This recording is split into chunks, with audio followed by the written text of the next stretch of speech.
کہ جب میت کو قبر کے اندر دفنا کر لوگ چلے جاتے ہیں تو قبر کے ابتدائی 24 گھنٹوں کے اندر میت کے ساتھ کیا ہوتا ہے، اور جب میت کے ورثہ میت کو دفنا کر واپس جاتے ہیں تو ایک فرشتہ مٹی کی ایک مٹھی بھر کر ان پر پھینکتا ہے تو ان سے کیا کہتا ہے، اور قبر کی پہلی رات کیسی ہوتی ہے۔ پیارے دوستوں، یہ امر یقینی ہے کہ ہر ایک کو موت کا ذائقہ چکھنا ہے، جس طرح کہ اللہ تبارک و تعالی قرآن پاک میں ارشاد فرماتا ہے، کلو نفس ذائقۃ الموت، کہ ہر جاندار کو موت کا ذائقہ چکھنا ہے، جو یہاں پر آیا ہے اسے ایک نہ ایک دن واپس ضرور جانا ہے، اور مرنے کے بعد انسان کی پہلی منزل قبر ہوتی ہے۔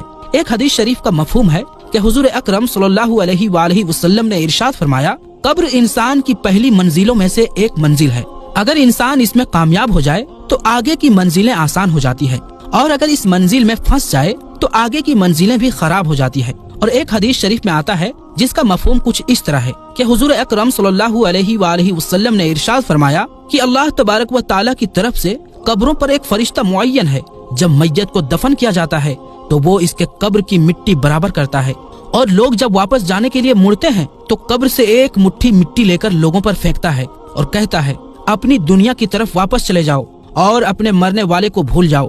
پیارے دوستوں، حضرت علی رضی اللہ تعالی عنہ نے ارشاد فرمایا کہ میں نے نبی کریم صلی اللہ علیہ وآلہ وسلم کو یہ فرماتے ہوئے سنا کہ انسان کے مشکل ترین رات قبر کی پہلی رات ہوتی ہے، کیونکہ جب اس کے دوست، احباب، رشتہ دار، اولاد اور اس کو دفنانے والے اس کو دفنا کر چلے جاتے ہیں تو وہ انسان روتا رہتا ہے، ہر ایک دوست کے پاس آتا ہے، اسے روکنے کی کوشش کرتا ہے کہ مجھے چھوڑ کر نہ جاؤ، لیکن افسوس کہ اس کی آواز کوئی نہیں سنتا۔ تو اب وہاں پر قبرستان میں ہر کوئی اکیلا رہ جاتا ہے، تب ہمارا سامنا ان فرشتوں سے ہوتا ہے جو ہمارے اعمال ہوتے ہیں۔ اب وہ کس شکل میں ہمارے پاس آتے ہیں، اچھے یا برے، اس بارے میں کوئی کچھ نہیں کہہ سکتا۔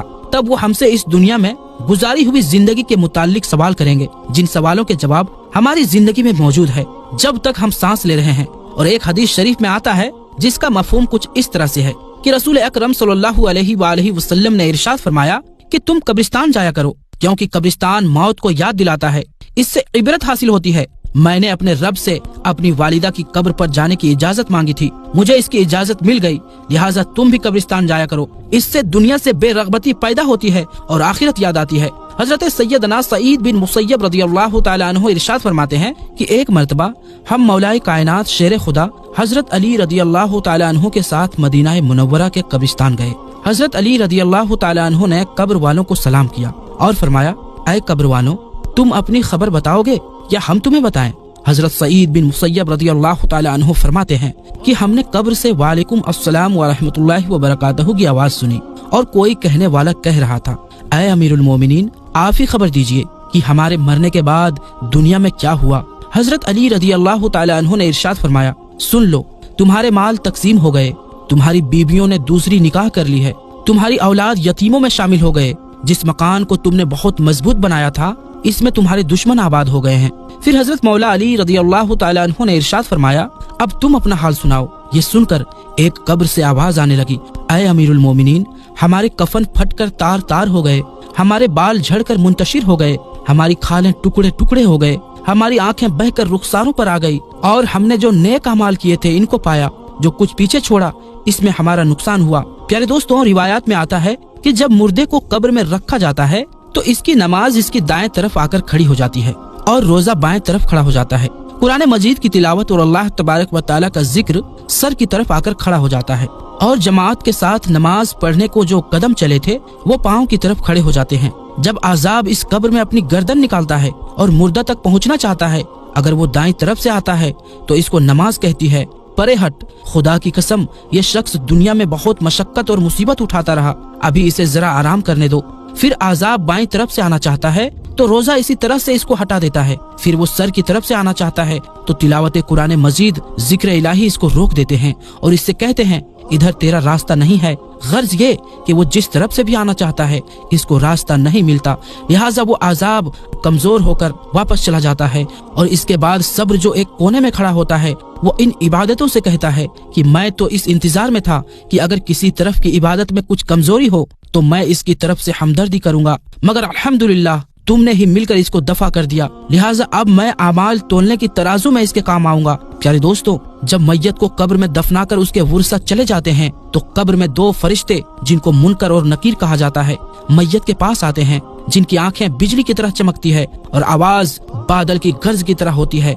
इनके दांत गाय की सींगों की तरह बाहर को निकले होते हैं। इनके मुंह से आग की लपटें निकलती है।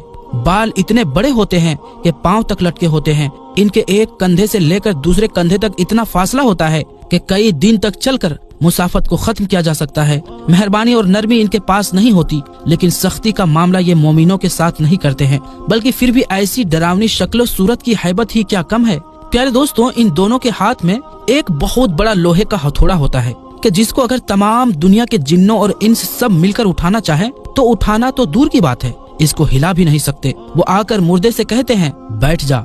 मुर्दा एकदम उठकर बैठ जाता है और कफन इसके सर के नीचे सरक जाता है। वो सवाल करते हैं तेरा रब कौन है, तेरा दीन क्या है, तेरा नबी कौन है। अगर मुर्दा नेक और मुसलमान होता है तो कहता है मेरा रब अल्लाह तबारक व तआला है जो वहदहू ला शरीक है, मेरा दीन इस्लाम है, मेरे नबी हजरत मोहम्मद मुस्तफा सल्लल्लाहु अलैहि वसल्लम है। ये सुनकर वो दोनों कहते हैं तूने सच कहा। तो इसकी कब्र की दीवारों को सब तरफ से हटा दिया जाता है, जिससे वो चारों तरफ से बहुत वसी हो जाता है। इसके बाद फरिश्ते कहते हैं सर उठाओ। मुर्दा जब ऊपर को सर उठाता है तो इसको एक दरवाजा नजर आता है जिसमें जन्नत नजर आती है, और वो कहते हैं ऐ अल्लाह तबारक व तआला के दोस्त, वो जगह तुम्हारी रहने की है इस वजह से कि तुमने अल्लाह तबारक व तआला की इताअत और फरमाबरदारी की है। हदीस पाक में आता है जिसका मफहूम कुछ इस तरह से है कि रसूल अकरम सल्लल्लाहु अलैहि वसल्लम ने इरशाद फरमाया कि कसम है उस पाक जात की कि जिसकी कब्जाए कुदरत में मेरी जान है, कि मुर्दों को उस वक्त ऐसी खुशी होती है कि जो कभी खत्म नहीं होगी। इसके बाद वो फरिश्ते कहते हैं कि अपने पाँव की तरफ देख। जब वो देखता है तो वो दोजख का दरवाजा नजर आता है, जिससे दोजख का हाल नजर आता है। वो फरिश्ते कहते हैं ऐ अल्लाह तबारक व तआला के दोस्त, तूने इस दरवाजे से निजात पाली है। उस वक्त भी बंदे को इस कदर खुशी होती है जो कभी खत्म नहीं होगी। इसके बाद इसकी कब्र में 70 दरवाजे जन्नत के खोल दिए जाते हैं, जिनसे वहाँ की ठंडी हवाएं और खुशबुएं आती रहती है, और कयामत तक वो इन्हीं बहारों में रहेगा। प्यारे दोस्तों, कैसी खुशनसीब होगी वो रूह जिसके साथ अल्लाह तबारक व तआला अपनी मेहरबानी और रहमो करम का सुलूक फरमाएगा। प्यारे दोस्तों, दूसरी तरफ जब नाफरमान, फासिको फाजिर, बदकार और काफिर शख्स को कब्र में रखा जाता है तो कब्र इस तरह तंग हो जाती है कि इसकी पसलियां दूसरी तरफ की पसलियों में घुस जाती है। इस पर काले सांप मुसल्लत कर दिए जाते हैं जो इसकी नाक और पाँव से काटना शुरू करते हैं, यहाँ तक के दरमियान में दोनों तरफ से सांप आकर मिल जाते हैं। फिर इसके पास दो फरिश्ते जिनका नाम मुनकर और नकीर होता है कब्र में आते हैं। वो आकर पूछते हैं तेरा रब कौन है, तेरा दीन क्या है, तेरा नबी कौन है। वो इनके हर सवाल में जवाब देता है कि मैं कुछ नहीं जानता। फिर वो फरिश्ते इसको इस कदर जोर से मारते हैं कि इनके गुर्ज की चिंगारियां कब्र में फैल जाती है। इसके बाद वो फरिश्ते उसको कहते हैं कि ऊपर देख। वो ऊपर की तरफ जन्नत का दरवाजा देखता है। जन्नत की बागो बहार वहाँ उसको नजर आती है। फरिश्ते इस नाफरमान से कहते हैं ऐ अल्लाह तबारक व तआला के दुश्मन और नाफरमान, अगर दुनिया में तू अल्लाह तबारक व तआला की इताअत और फरमा बरदारी करता तो ये तेरा ठिकाना होता। एक हदीस में आता है जिसका मफहूम कुछ इस तरह से है कि रसूल अकरम सल्लल्लाहु अलैहि वसल्लम ने इरशाद फरमाया कि कसम है उस पाक जात की जिसकी कब्जे में मेरी जान है, कि इसको उस वक्त ऐसी हसरत होती है कि इस जैसी हसरत फिर कभी नहीं होगी। फिर दोजख का दरवाजा खोल दिया जाता है और वो फरिश्ते कहते हैं ऐ अल्लाह तबारक व तआला के दुश्मन, ये तेरा ठिकाना है इसीलिए कि तूने अल्लाह तबारक व तआला की नाफरमानी की। फिर जहन्नुम के 70 दरवाजे इसकी कब्र में खोल दिए जाते हैं, जिनसे कयामत तक गर्म हवाएं और धुआं वगैरह इसको आता रहता है। प्यारे दोस्तों, कब्र का मामला बड़ा सख्त है। हुजूर अकरम सल्लल्लाहु अलैहि वसल्लम ने इरशाद फरमाया कि कसम है उस पाक जात की कि जिसकी कब्जाए कुदरत में मेरी जान है, कि मुर्दों को उस वक्त ऐसी खुशी होती है कि जो कभी खत्म नहीं होगी। इसके बाद वो फरिश्ते कहते हैं कि अपने पाँव की तरफ देख। जब वो देखता है तो वो दोजख का दरवाजा नजर आता है, जिससे दोजख का हाल नजर आता है। वो फरिश्ते कहते हैं ऐ अल्लाह तबारक व तआला के दोस्त, तूने इस दरवाजे से निजात पाली है। उस वक्त भी बंदे को इस कदर खुशी होती है जो कभी खत्म नहीं होगी। इसके बाद इसकी कब्र में 70 दरवाजे जन्नत के खोल दिए जाते हैं, जिनसे वहाँ की ठंडी हवाएं और खुशबुएं आती रहती है, और कयामत तक वो इन्हीं बहारों में रहेगा। प्यारे दोस्तों, कैसी खुशनसीब होगी वो रूह जिसके साथ अल्लाह तबारक व तआला अपनी मेहरबानी और रहमो करम का सुलूक फरमाएगा। प्यारे दोस्तों, दूसरी तरफ जब नाफरमान, फासिको फाजिर, बदकार और काफिर शख्स को कब्र में रखा जाता है तो कब्र इस तरह तंग हो जाती है कि इसकी पसलियां दूसरी तरफ की पसलियों में घुस जाती है। इस पर काले सांप मुसल्लत कर दिए जाते हैं जो इसकी नाक और पांव से काटना शुरू करते हैं, यहाँ तक के दरमियान में दोनों तरफ से सांप आकर मिल जाते हैं। फिर इसके पास 2 फरिश्ते जिनका नाम मुनकर और नकीर होता है कब्र में आते हैं। वो आकर पूछते हैं, तेरा रब कौन है, तेरा दीन क्या है, तेरा नबी कौन है। वो इनके हर सवाल में जवाब देता है कि मैं कुछ नहीं जानता। फिर वो फरिश्ते इसको इस कदर जोर से मारते हैं कि इनके गुर्ज की चिंगारियां कब्र में फैल जाती है। इसके बाद वो फरिश्ते उसको कहते हैं कि ऊपर देख। वो ऊपर की तरफ जन्नत का दरवाजा देखता है। जन्नत की बागो बहार वहाँ उसको नजर आती है। फरिश्ते इस नाफरमान से कहते हैं, ऐ अल्लाह तबारक व ताला के दुश्मन और नाफरमान, अगर दुनिया में तू अल्लाह तबारक व ताला की इताअत और फर्मा बरदारी करता तो ये तेरा ठिकाना होता।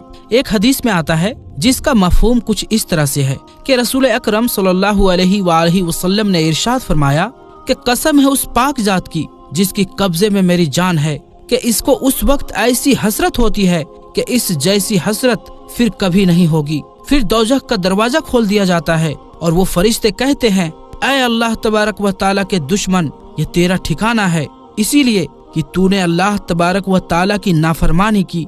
फिर जहन्नुम के 70 दरवाजे इसकी कब्र में खोल दिए जाते हैं जिनसे कयामत तक गर्म हवाएं और धुआं वगैरह इसको आता रहता है। प्यारे दोस्तों, कब्र का मुआमला बड़ा सख्त है। हुजूर अकरम सल्लल्लाहु अलैहि वसल्लम ने इरशाद फरमाया कि कब्र तमाम फितनों से बढ़कर बड़ा फितना है। हमें चाहिए कि हम अल्लाह तबारक व ताला की नाफरमानी से बचें और नेक अमाल करें और कब्रिस्तान में जाया करें ताकि हमें भी अपनी मौत की याद आए और मौत को याद करके हम दुनिया से बेरगबती और आखिरत की तैयारी करें। आखिर में अल्लाह तबारक व ताला से दुआ है कि अल्लाह तबारक व ताला हमें नेक अमाल करने और गुनाहों से बचने की तौफीक अता फरमाए। तो दोस्तों, आज के लिए बस इतना ही। इंशाअल्लाह मिलेंगे अगली वीडियो में। तब तक के लिए अस्सलामु अलैकुम